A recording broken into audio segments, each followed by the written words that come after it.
So we will meditate on the bodhicitta. Okay. So I have bodhicitta meditation from Lama Tsongkarpa. So so we will meditate the guidance by Lama Tsongkarpa. Okay. So and then after we will meditate on emptiness by Lama Tsongkarpa text. So brief meditation. And many great masters meditating and achieve realization through the Lama Tsongkarpa's practice.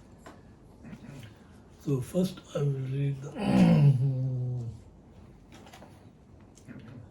Lama Tsongkarpa said, from our view, our point of view, all beings are equal to us because they have all been our beloved mother, father, brother, sister, and friend countless times.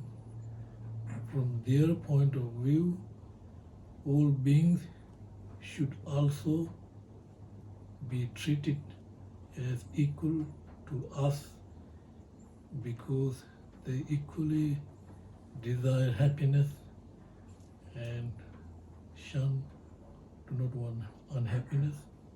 Therefore, we should try to maintain a loving mind toward all beings equally. So what we have to do is first step is meditation on the equanimity. So equanimity. So I will guide this meditation, Lama Tsongkarpa, and meditate, okay? Meditation on equanimity. So since beginningless time, my mind has been tempted by the evil influence of partiality toward my fellow beings, of attachment to those who temporarily benefit me, and of hatred toward those whom I regard as my enemy. Under the temptation of such harmful states of mind, I have accumulated an immeasurable amount of non-virtuous karma. So you meditate, okay? I read. As a result of this, I undergo unimagined suffering by being reborn in lower realms for countless aeons. Even though I have received such happy, precious rebirth, these troublesome thoughts never allow me to rest in peace.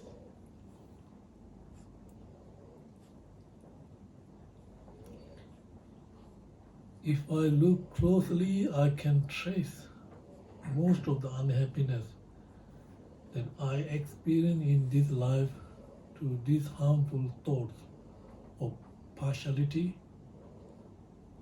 Moreover, if I do not recognize how much suffering this has been brought me and carelessly allow my mind to remain under the influence of this temptation, how mindless I would be.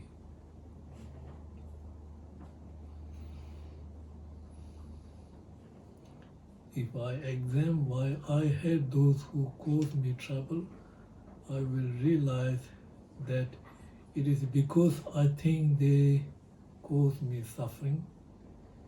This thought is based on totally false view. How can I rely on it? Whatever suffering I experience is not the creation of my fellow beings, but is the manifestation of my non-virtuous karma.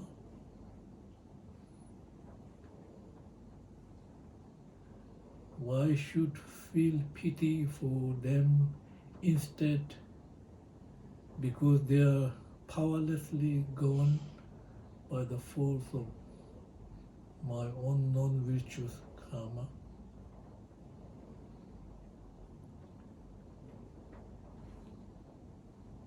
From my point of view, I should treat them all equally, because those whom I dislike at present have also been my dearest friends countless times, and those to whom I am attached have also been my bitter enemies.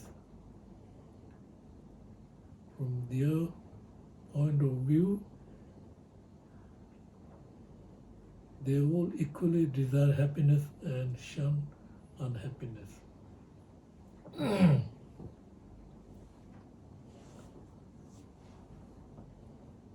O my Guru Shakyamuni, please bestow the blessing of your compassion and wisdom on me, so that I may gain the realization of equanimity toward all my fellow beings.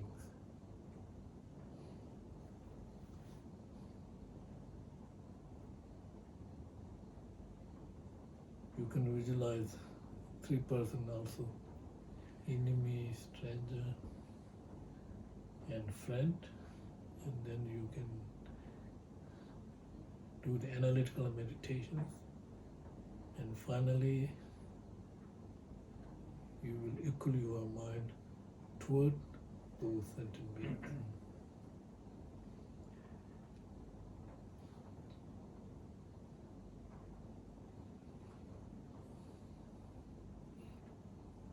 Once you equalize your mind, so next meditation is meditation on the first of the 6 courses of the Bodhicitta mind. So that is meditating on the recognition of all beings as our mothers.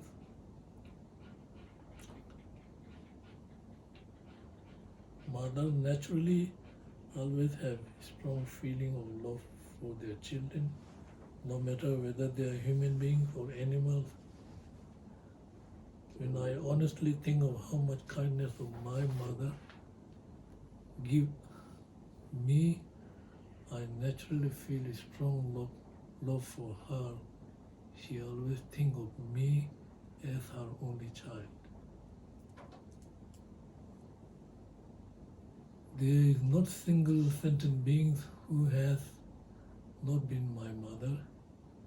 If I examine the fact that I have been born in cycle of existence since beginningless time, I will see that there is not one kind of the place left where I have not taken rebirth, and there is not one kind of rebirth that I have not taken. The numbers of times that each and every sentient being has been my mother is beyond estimation. The only reason why I do not have the same feeling towards others as I do towards my mother of this life is that I do not remember my past lives. When they were my mothers, but they were still my mothers. How can I discriminate between the one who became my mother in this life and those who were my mothers in the previous life? For me, there is no difference between the mother who brought me up in this life and other mothers who brought up me in the previous life.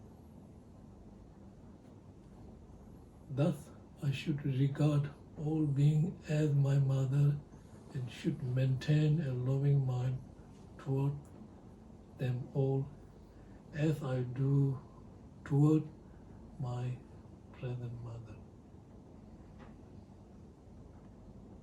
O my Guru Shakyamuni, please bestow the blessing of your great kindness and wisdom on me so that I may achieve the realization that all beings are my mother.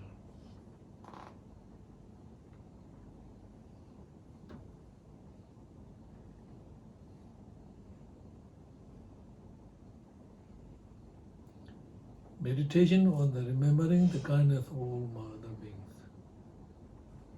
The kindness that I have received from my mother, even within this life, is incredible if I honestly open my mind towards it. It is natural for mothers who always think of the happiness of their children. When their child is born, mother feel even happier than if they had found a priceless, precious jewel. They totally sacrifice their life to the care of their children. They experience much more sorrow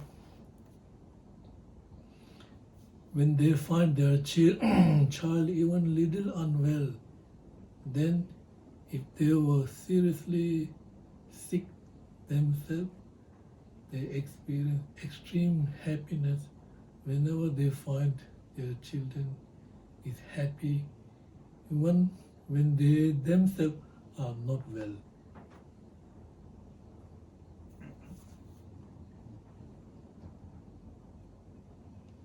When I was a child, I was helplessly depending on my mother. Let me imagine how I would be now if she neglected me then. I was not even able to distinguish between poison and proper food. My mother sacrificed her life to protect me from every danger and provided me with all that was necessary to nourish me and bring up.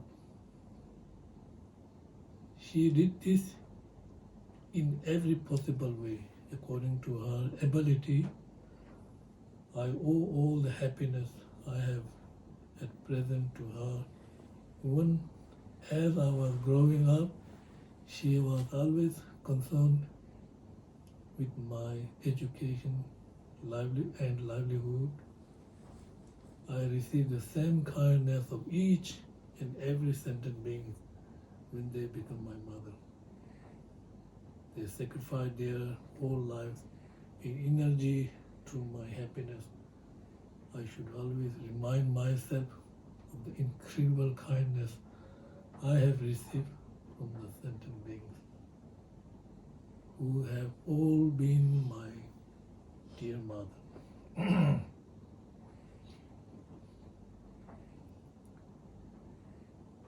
O my Guru Shakyamuni, please bestow your kindness and wisdom on me so that I may always remember the kindness of all beings, my mother.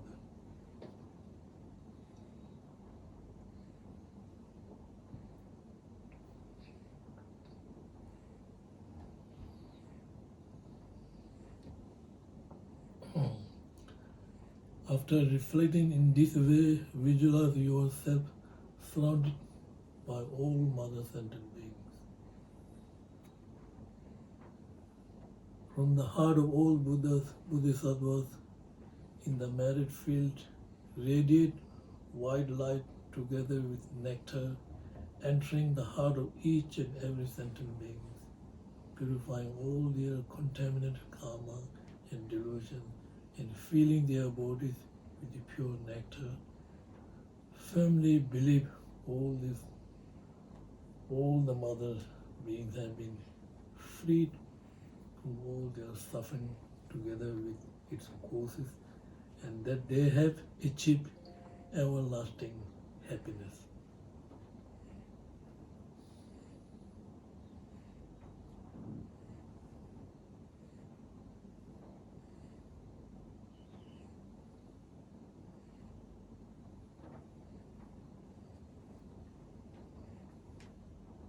Having meditated on the first two courses, we now combine the two systems of generating bodhicitta as mentioned earlier, the remaining four cores, meditating on repaying kindness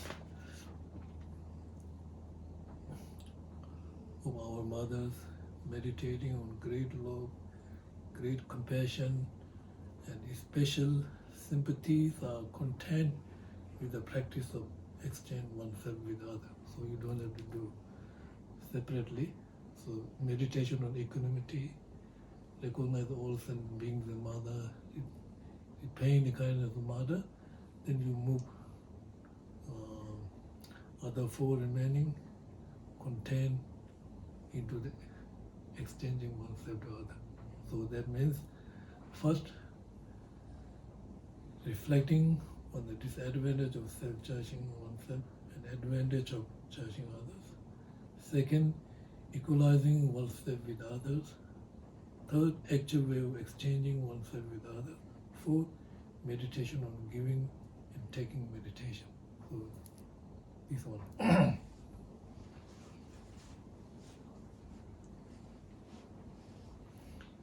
In order to accomplish my practice, it is utterly important to achieve great enthusiasm. Otherwise, we will not be able to fulfill our task. However much effort we make, it is through our enthusiasm that we can joyfully practice whatever path we follow without having sense of difficulties or hardship. Therefore, when we enter into the practice of exchanging with others, we should first reflect on the disadvantage of self-judging and advantage of others. Once we see how cherish ourselves brings suffering to us and how judging others brings happiness to us, we then automatically become eager to practice exchanging oneself to others.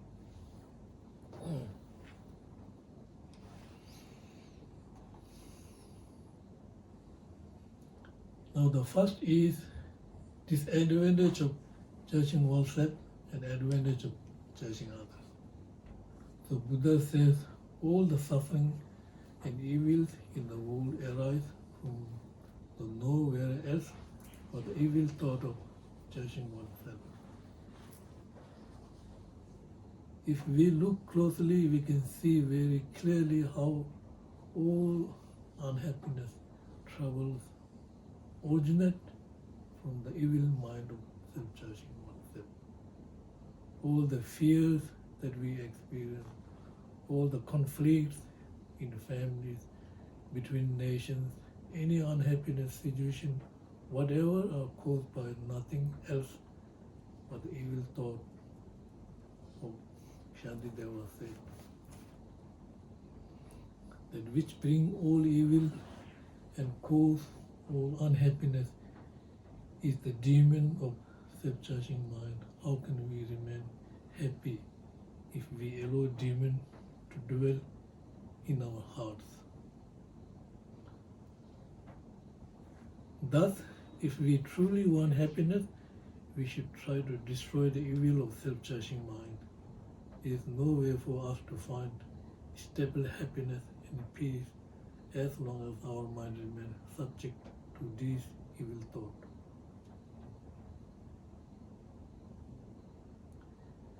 We always fear our enemies, evil spirit, disease, but they are nothing compared to the inner evil of the self-judging mind. However cruel our enemy may be, they cannot take away any of our inner virtuous qualities, nor they can throw into the lower river. Moreover, all the suffering that we experience in this life, not to mention those we experience in lower realm, are the result of the negative actions that we have accumulated under the influence of self-judging mind. So you can see the many disadvantages of judging mind.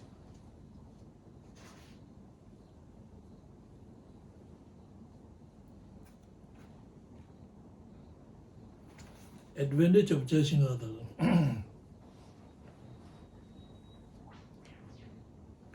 Buddha said, all the happiness that exists in the world arises from the judging other beings.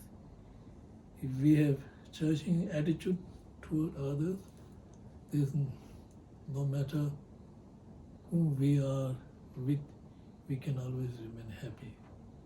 The mind of judging others not only gives tremendous happiness to those we happen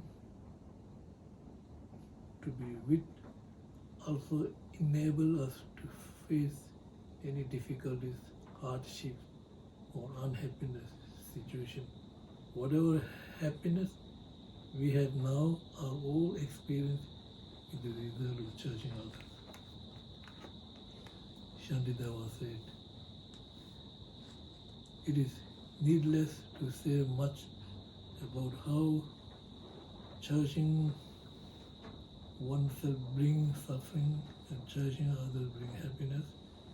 If we look at the difference between enlightened beings who have only been judging others and other beings who cherish only themselves, we will be able to see the advantage of judging others and disadvantage of judging oneself.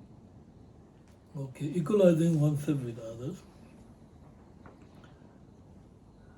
Under the temptation of self-judging mind, we always cherish ourselves, thinking only our own happiness, unconcerned with the suffering we may cause others.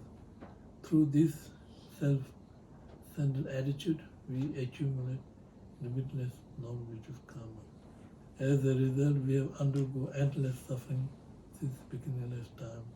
Now we should recognize that others are all equal to us, whether we regard them as enemies, friends, and neutrally, they all want happiness and shun unhappiness just like ourselves. There is no way for us to liberate from suffering and gain true happiness unless we are able to subdue this self-judging attitude. When we have difficulties, when we are sick, lose friend or well, or have to face bitter criticism, our happiness mood suddenly goes and we become unhappy. As others are exactly the same situation, we should be concerned about their happiness and sorrow just like us. We are concerned about our own, just as we feeling, sensation and thought. So too do all others being same.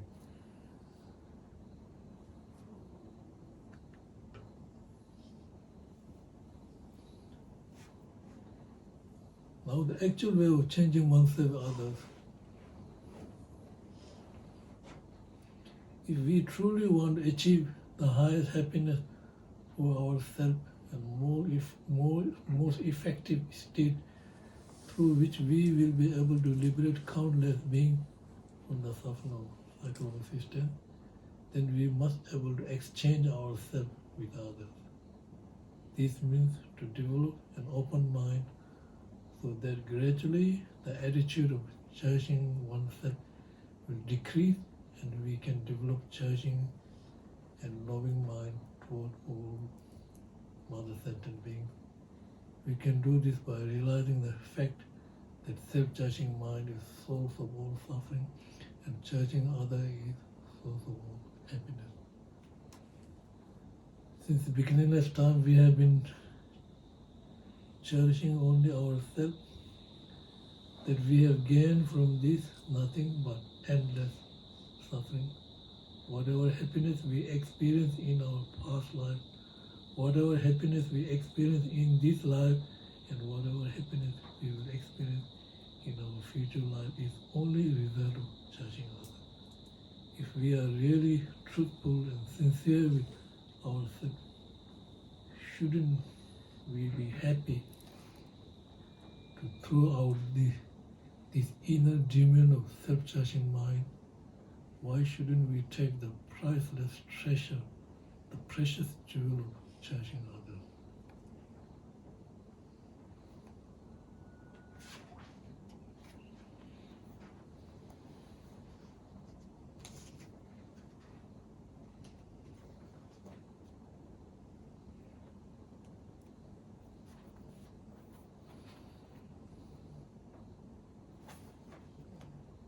Now meditating on exchanging oneself with others. So when we are meditating on exchanging oneself with others, we have to meditate like this. All mother sentient beings have been my mother, father, brother, sister, and friend countless times, and they have all been equally kind to me. All the happiness I have ever had in the past, have now, and will have in the future is due to only the kindness of my fellow beings. Yet I have been cherishing only myself and neglecting others since beginningless time. What could I achieve from this? My selfish attitude, nothing but endless suffering. Under the influence of inner demons of my self-judging thought, I have accumulated immeasurable negative karma. As a result, I have been born in the hell again and again, have been tortured by unbearable suffering. Now, however, I have fortunately been able to obtain precious human rebirth, which provide me with incredible ability to judge what is right or wrong for myself and others. If I waste such ability and allow myself to be influenced by self-judging demon, then soon when death comes, I will fall again into the immeasurable misery of lower realm, unless I subdue this evil demon. I will hardly be able to achieve happiness for myself, not to mention that I will be unable to fulfill the benefit of others. There is no difference between myself and others in that we all equally shun even small discomfort and have an insatiable thirst for happiness. Therefore, all sentient beings are equal to me from their point of view, because they shun suffering and desire happiness, just as I do. From my point of view, they are also equal to me, because all sentient beings have been equally kind to me. I shall equalize myself with my mother beings. Whatever suffering I experience arises from nowhere else but the evil thought of self-judging. Whatever happiness I have gained is due to the loving mind toward others. If I look at the difference between myself and who has been judging only myself and those enlightened ones who have been judging others, it is very clear to see how my self-judging thought fooled and deceived me, and how the thought of judging others can awaken me from my ignorance and give me limitless happiness. I shall remind myself of the incredible kindness that I receive from all mother sentient beings. They are not only kind to me when they are in parents, relatives, or friends, but when they have always been kind to me, whatever I take rebirth, whatever I live in, wherever I go, all my happiness is entirely due to the kindness of others. not only is the happiness that I achieve while in samsara due to their kindness, but achieving the highest happiness beyond samsara, enlightenment, also depend entirely upon the kindness of other sentient beings. I shall always show respect to them as I do to my spiritual guide and Buddha Shakyamuni. I have now obtained the precious rebirth which provide me with incredible opportunity to achieve even enlightenment within this very short lifetime. But the most of my mother beings are caught in unbearable suffering of lower realms. Their only hope is me. If I neglect them, how mindless I will be. O my Guru Shakyamuni, please bestow your great blessing and wisdom upon me so that I can liberate all mother beings from their endless suffering in samsara by taking their suffering upon myself and giving them all my happiness. So giving and taking meditation.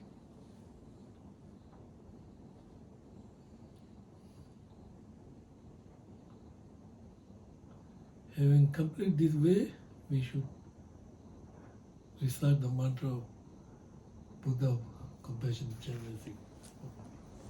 One mantra.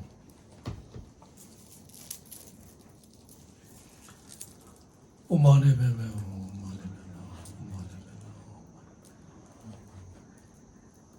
omane bebe, omane bebe.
After finishing mantra of generosity, then you will receive blessing from the generosity, and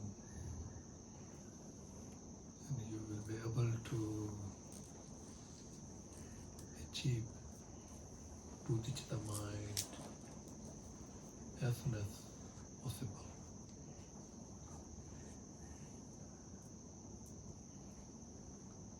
Now meditate on emptiness. Lama Tsongkarpa. So whenever you meditate on emptiness, you have 4 points, okay, Lama Tsongkarpa. First, identifying appearance of the object of negation. Second, is negating the object of negation. Third, maintaining essence of independence of emptiness, meditate, maintaining your mind with the essence of independent existence. And fourth, make conclusion. So this is the four point Lama Tsongkarpa said, very, very important when you are meditating on the emptiness. So first, we have to reflect the appearance of the object of negation. So object of negation is we call because we have conceptual mind, right? So you think object of negation means, so you have to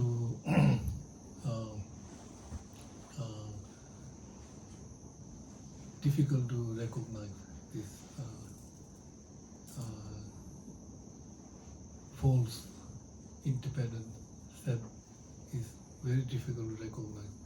Whenever it appears to our mind, it appears something, independently or existing from the side of the object. So so it is very important to whatever appears to your mind is not object of negation, right? Very important, right? You have many appearances, right? When you go to supermarket, many appearances. When you negate that, not necessarily you realize emptiness, right? When you go to supermarket, so many things appear to your mind, right? So whatever appears to your mind is not necessarily object of negation. Object of negation means something appears to your mind which independently, inherently existing from the side of the object without depending on other factors. So if something appears to your mind like this, so then that is appearance of the object of negation, okay? So object of negation. Second, negating the object of negation. So now, second point is, in order to recognize this independent, inherent self, you need strong grasping. When you are normal, you will not recognize this, right? When you are normal, it's very difficult to recognize. When you have something strong emotion, like if somebody criticizes you, like this, saying something very bad to you, you have a strong feeling, Somebody even say something press to you, then you are feeling I'm so good or I'm so bad. Strong grasping. And you can very see this vividly, very clearly. You can pinpoint your finger. I'm so bad. Somebody say you're a thief. I'm not thief. Strong grasping. I'm not thief. Then very strong grasping in the self. And you can pinpoint like this. You recognize this. Say something good. Oh, I'm so good. I'm number one. I'm A. Like this, you will be upleading your mind. Strong grasping on the self. And you can pinpoint this self.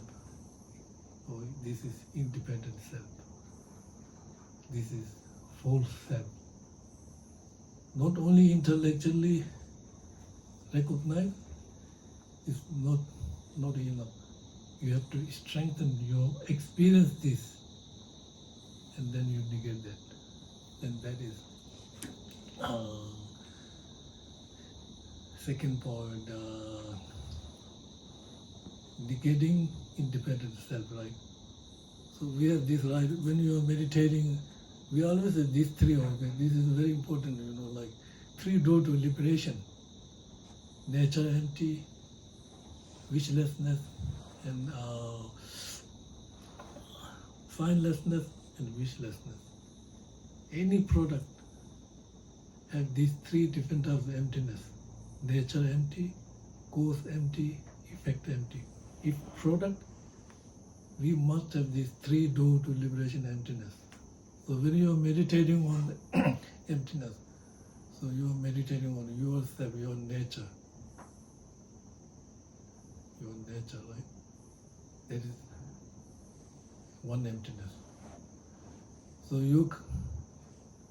because you exist, because you come from cause and condition. Your cause empty, is finelessness. Your result, empty, is wishlessness. So whenever we meditating on the emptiness, we should meditate on the three door to liberation. So this three door to liberation, Lama Tsongkarpa said, we have to use 100, many reasons. Not only one reason, two reasons, 100 reasons. Not one reason, not two reasons, but use so many reasons. And then, so anyway, the second point is negating the object of negation.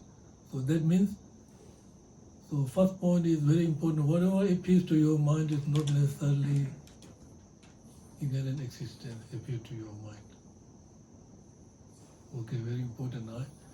Second is, once you identify this inherent existence self, then what you have to do is negate that self. Right? So negate that self, you need a strong grasping. So strong grasping, and then you negate that self. Once you negate that self, then what happens? Then third point is maintaining the emptiness of self. You negate the independent self, right?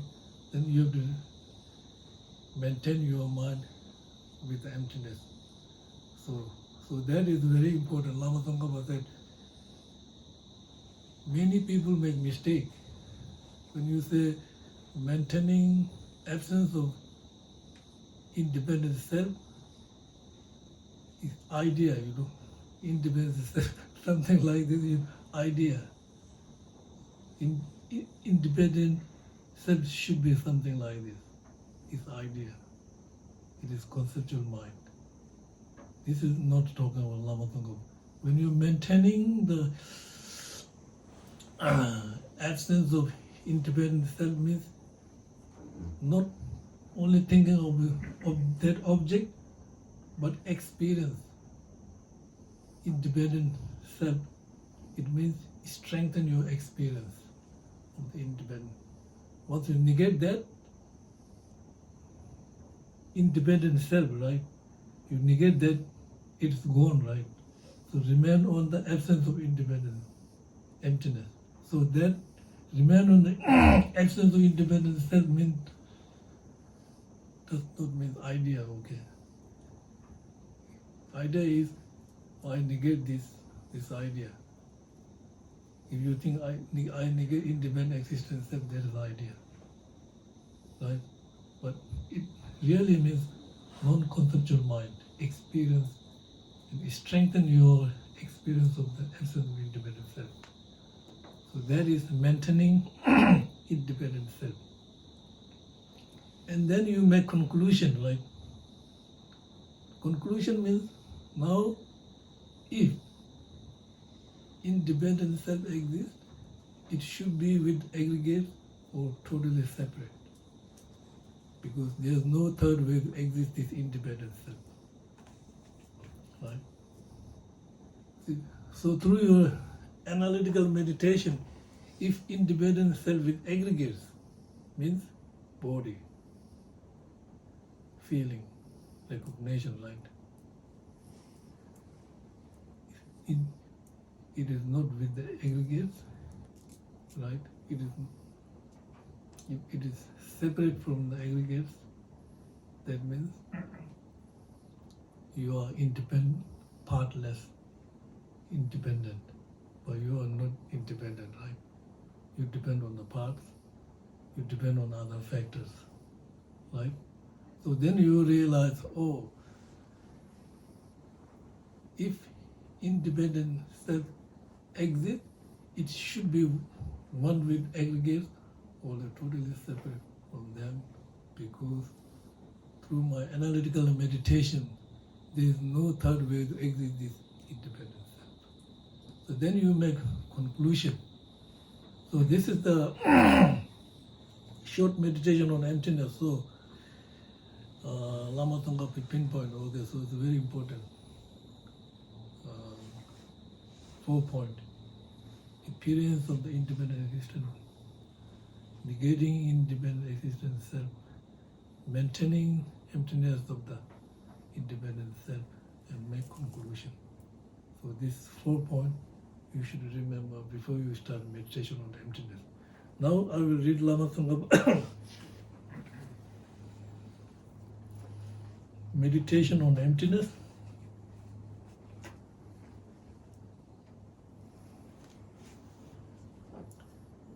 Since beginningless time, my mind has been completely dominated by the delusion of innate ego grasping mind. It is inner evil that deceive and fool me. It is not only responsible for all the suffering and unhappiness that I have experienced, but it is also turned into the foolish and most cruel beings. Lord Buddha said that the nature of mind of all beings is pure. This pure nature makes it possible for us to become enlightened. Although it is already within us, we have not yet realized that we have this precious potential. Under the great temptation of our inner ego mind, we have lost countless opportunities. There is no greater shame for me than to surrender myself carelessly to this merciless inner demon delusion. If I am truly honest with myself, I must realize that the pure teaching of Buddha is the perfect way. From now on, I shall completely turn away from the temptation of this inner evil, firmly follow the perfect way that the enlightened one has shown me. Under the influence of this delusion, my mind is always tempted to cling to the view of self as it exists inherently from its own side. But this is total deception imposed in my mind by this clever, cunning demon of delusion. Let me remember how much I have suffered through this temptation.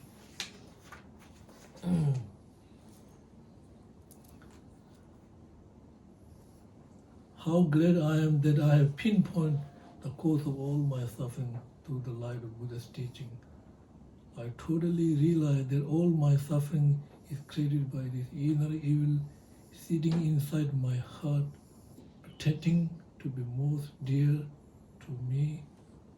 Because of the kindness of Buddha, enlightened one, I now have the wisdom to distinguish the right path from the wrong one, that which is wholesome from that which is evil. Within the wisdom I have gained from the perfect teaching of the Buddha, I analyze whether the self that appears to under the influence of the innate ego mind really exists. Through applying the sharp and profound reason of middle way, I come to realize the view of inherent existence self cannot be maintained. It is a mere fantasy imposed by my ego grasping mind. Since beginningless time, my mind has been attached and clinging to my ego, thinking I and me. It is the attachment of self-judging that brings countless unhappiness to me. Now I shall thoroughly examine whether my I or self does exist inherently or fully from its own side, as it is appeared to my innate ego-grasping mind. My I has, in fact, no solid nature. It is something that is merely imputed my own mind on the basis of the aggregates, body, sensation, cognition, composition factor, and the consciousness. However, my I always appear to my mind as it is does exist, having an inherent nature or as concrete entity somewhere within me. If my I were to exist truly as it appeared to an innate ego-grasping mind, and having concrete entity that is not merely imputed by my mind, but exists fully from its own side, then it would exist by itself without depending on anything else.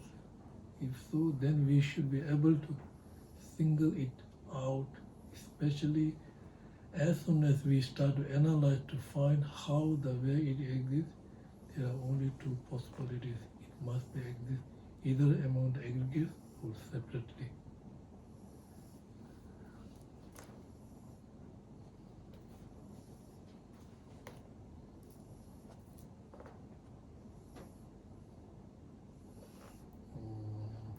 First, let me check up whether I exist amongst my aggregates.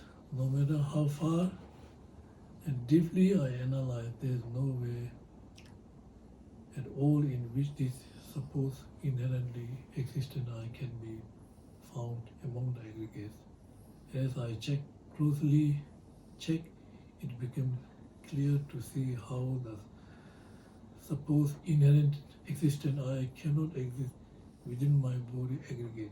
Nothing within my body can have concrete nature that exists by itself without depending on any other things. Everything within my body, from the tip of my hair to my toe, from my skin to the innermost part of my heart, exists only depends on many causes, conditions. The same is true of the other four aggregates.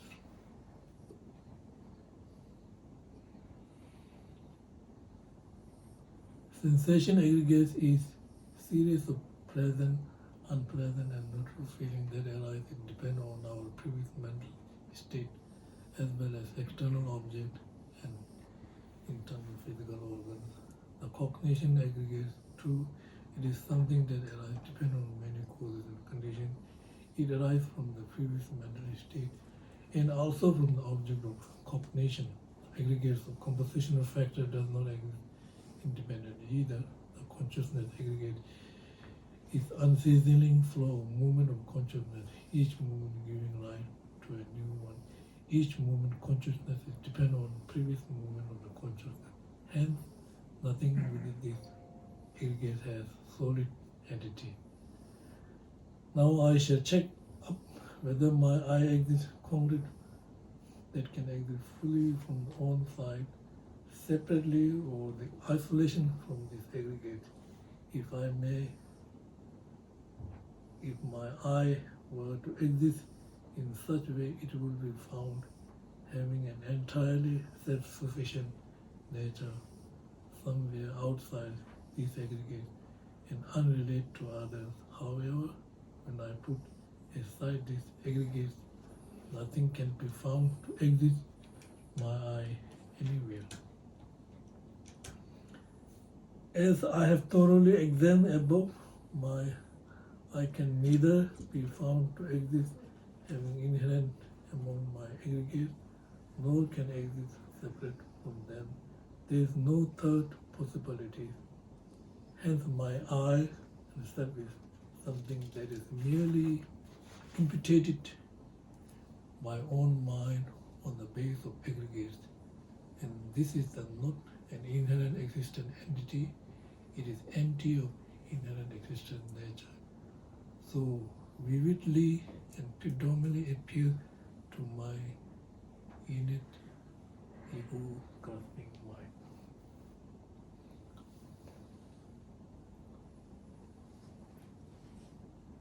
O my Guru Manjushri, please bestow your pure wisdom, power upon to me able to achieve the pure realization of emptiness quickly, so that I can benefit all mother sentient beings and lead them to the total liberation from the cycle of existence.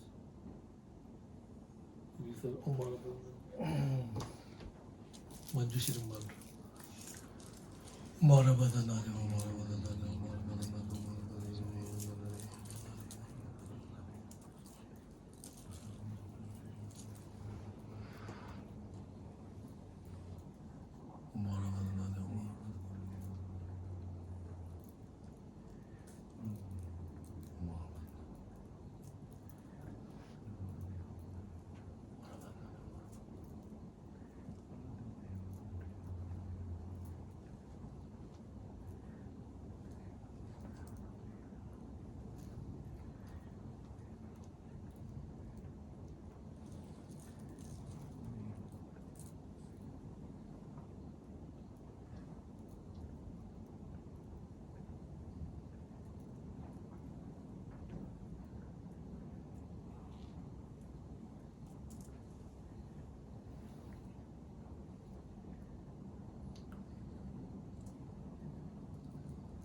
So when you meditate on emptiness, it should be like this.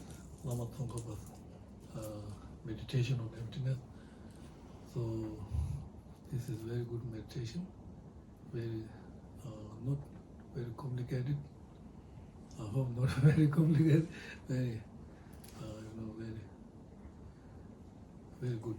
So when you are meditating on emptiness, you should do like this. Now dedication. But we have dedicated, right? Dedication.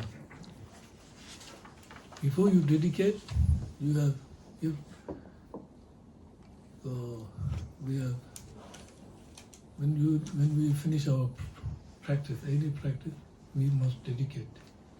Otherwise we will lose our merit. If you practice 1 hour, no dedication, lose your merit. Because delusion arises anytime. You know what I mean? So when you finish meditation, emptiness or the Buddhism, any virtues, you should dedicate. Number 1, we have to know what to dedicate. Right? Number 2, where to dedicate. And number 3, what is the purpose of dedication?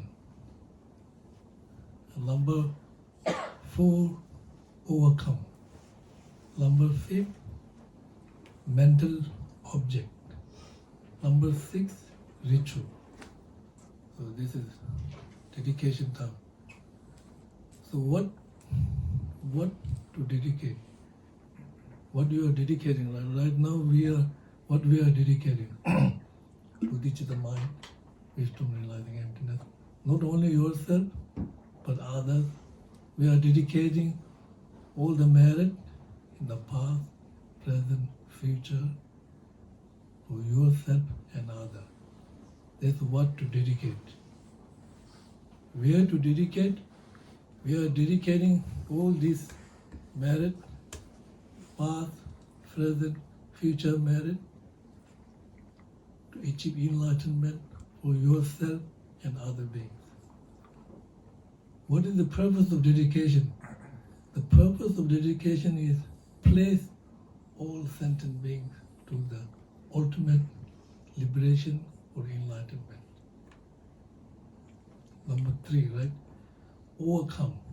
So that means, Buddha said, if you put 1 drop of water in the ocean, it will exist until ocean remains. Similarly, 1 small tiny of merit, if you dedicate, it will remain until you become enlightenment. Overcome. And number 5 is mental objects. Actor, activity, action should be essence of independent existence. You know what I mean? And then ritual. ritual. I know the Tibetan, I don't know the English. So Tibetan Jambal Bhagavad everyone knows this. But English here is translation like this.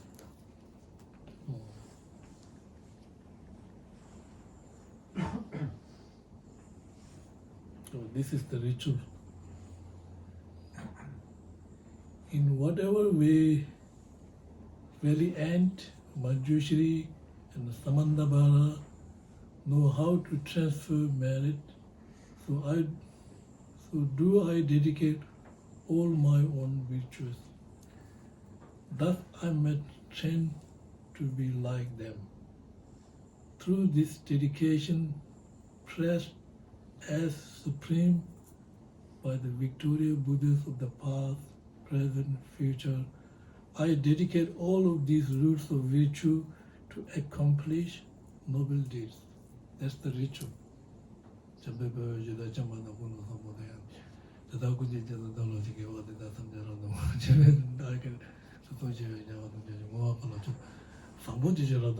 is Tibetan, but this is the ritual. The ritual. So when you do dedication, remember these 6 okay. What to dedicate, where to dedicate, purpose, and overcome, mental objects, and ritual. Then your dedication is perfect, and you will never lose your merit. Even you recite one mantra, one mala of mantra should be dedicated like this, and you will never lose your merit. Otherwise, 2 great thieves come and steal your merit. 2 great thieves are anger and wrong view. Will steal your merit. So just like remember, 1 drop of water you put in the ocean, it will remain there. Small merit you dedicate, it will remain with you. Just like if you put money in the bank, safe. If you keep in the money out, more danger for the stealing. You know what I mean? Something like this. You put your money in the bank, safe. You keep money in your house, very dangerous. Thief or they will come and steal your. But also you can't show your precious things to others. Like you say I have diamond, then many people come and they steal it. Anyway, so we have to dedicate something like this.